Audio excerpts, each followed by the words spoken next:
வணக்கம் நண்பர்களே. இன்றைய பதிவு தனுசு ராசிக்கான வெரி ஒரு இம்பார்ட்டன்ட் பதிவுன்னு சொல்லலாங்க.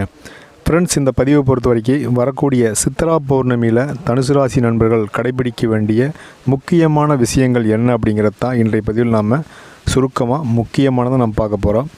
நீங்கள் இதை செய்கிறதன் மூலமாக தனுசு ராசி நீங்கள் இப்போ பட்டுருக்கக்கூடிய நிறைய கஷ்டம், கடன், நோய் இதெல்லாமே குறையும் அப்படின்னா அதில் எந்த சந்தேகம் இல்லைங்க.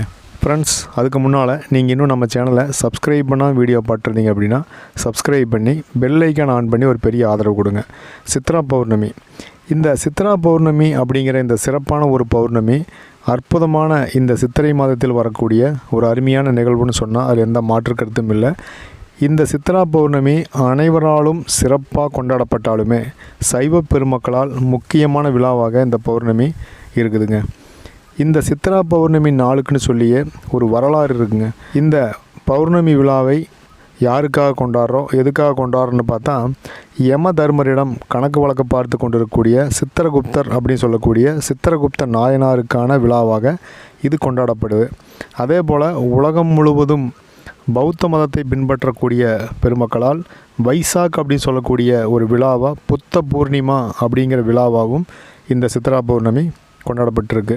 நான் முதல்ல பார்த்த மாதிரி இந்த சித்திரகுப்தனுடைய பிறந்தநாள் விழா அப்படின்னு சொல்லியுமே இந்த நாள் அவரை வழிபடும்போது அவர் மனம் மகிழ்ந்து மனித பிறவியில் நாம் செய்யக்கூடிய பாவ கர்மாக்களில் ஒரு சிறிதையாவது குறைத்து நல்ல கர்மாக்கள் அதிகமாக செய்வதற்கான ஒரு வழிபாடாக ஒரு நம்பிக்கையாக இருக்குங்க.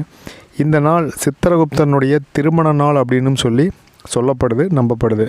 சைவ பெரியோர்களால் கொண்டாடப்பட்டு இந்த விழா வந்தாலுமே சிவ வழிபாட்டிலும் இது சிறப்பு வாய்ந்த நாளாக இந்த நாள் இருக்குங்க.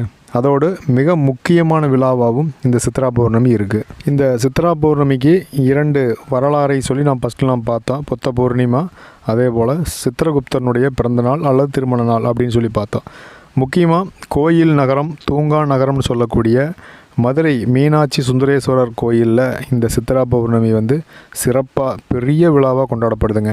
சித்ரா பௌர்ணமிக்கு மதுரை கோயிலில் என்ன வரலாறு சொல்கிறாங்க அப்படின்னா, இந்திர பகவான், விருத்திராசூரன், விஸ்வரூபன் அப்படின்னு சொல்லக்கூடிய 2 பிராமணர்களை கொன்றதால் அந்த பாவத்தை போக்க மதுரை மீனாட்சி சுந்தரேஸ்வரர் கோயில் இந்திரன் வழிபட்டு தன்னுடைய பாவத்தை போக்கிக் கொள்வதாக இந்த வரலாறு சொல்லப்படுதுங்க. இது மதுரையில் சொல்லப்படக்கூடிய ஸ்தல வரலாறாகவும் இந்த சித்ரா பௌர்ணமி வரலாறு இருக்குது. பொதுவாக சித்ரா பௌர்ணமி வழிபாடு அப்படின்னு பார்க்கும்போது பௌர்ணமி நாளில் நாம் காலையில் குளித்து முடித்து விநாயகர் பெருமான் மற்றும் சிவ வழிபாடு செய்கிறதுங்கிறது பொதுவாக எல்லோரும் செய்கிறது. அன்றைக்கி அன்னதானம் கொடுக்கறது அப்படிங்கிறதுமே ரொம்ப சிறப்புங்க. முக்கியமாக பௌர்ணமி அப்படின்னு சொன்னாவே அதில் கிரிவலம் அப்படிங்கிறது கூடவே வந்துடும்.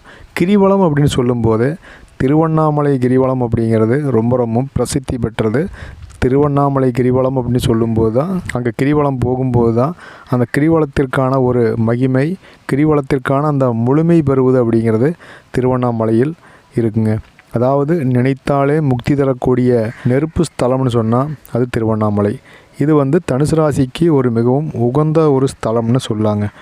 இந்த சித்ரா பௌர்ணமியில் தனுசு ராசி நண்பர்கள் என்ன வழிபாடு செய்யணும் அப்படிங்கிறத நம்ம பார்க்கும்போது, இந்த அற்புதமான சித்ரா பௌர்ணமியில் தனுசு ராசி நண்பர்கள் காலையில் விநாயகர் பெருமானுக்கு வழிபாடு முடிச்சுட்டு சிவபெருமான் வழிபாட்டையும் நீங்கள் கூட செய்யணுங்க.